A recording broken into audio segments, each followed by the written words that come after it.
राज्यभरात उमेदवारी न मिळाल्यानं बंडखोरांनी भाजपचं टेन्शन वाढवले। मात्र मुंबईत एका बंडखोरानं चक्क पक्षासोबत निवडणूक आयोगाला देखील गंडवले। ते नेमकं कसं पाहूयात सविस्तरपणे या रिपोर्टमधून। बंडखोराची कमाल, एबी फॉर्मची झेरॉक्स।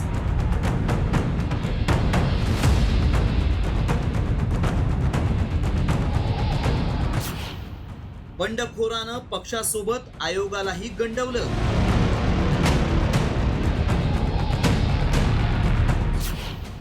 कुठं घडलाय हा धक्कादायक प्रकार?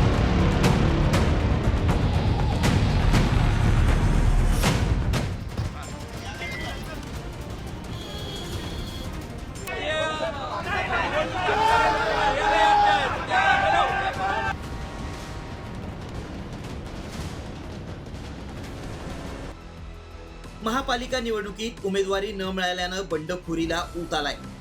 नाशिकमध्ये एबी फॉर्मची पळवापळवी समोर आली आहे। हे कमी होतं म्हणून की काय, मुंबईतल्या सायनच्या वॉर्ड क्रमांक 173 मधून उमेदवारी न मिळाल्यानं भाजपच्या इच्छुकानं थेट पक्षासोबतच निवडणूक आयोगाला देखील गंडवलंय। ते नेमकं कसं पाहूया।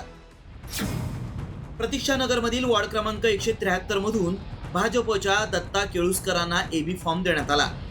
जागा वाटपात वॉर्ड क्रमांक 173 शिंदे सेनेसाठी सोडला गेला।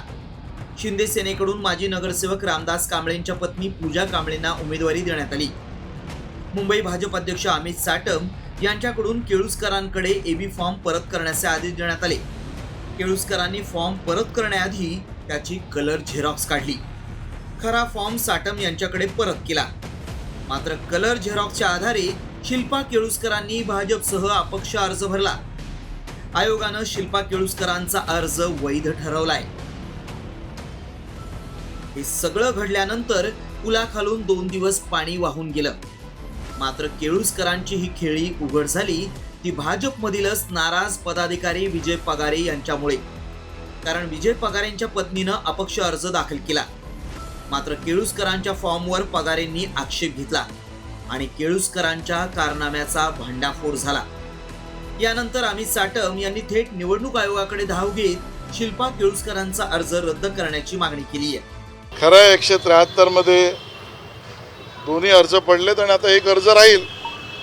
जो राहील तो महायुतीचा अर्ज असेल आणि शिवसेना आणि भाजप दोघांचा मिळून ठरलेला उमेदवारच लढेल। यावर मला असं वाटतं निर्णय निवडणूक आयोगाने जो घ्यायचा त्यांना घेऊ द्या। पक्ष म्हणून निर्णय आम्हाला जो घ्यायचा तो आम्ही घेऊ। त्यामुळे पक्षासोबत निवडणूक आयोगाच्या डोळ्यात धुळफेक करणाऱ्या केळुसकरांवर काय कारवाई होणार, याबरोबरच एबी फॉर्मची कलर झेरॉक्सही वैध ठरवणाऱ्या अधिकाऱ्यांना जबाबदार धरलं जाणार का, याचीच उत्सुकता आहे। रिपोर्ट साम टीव्ही न्यूज।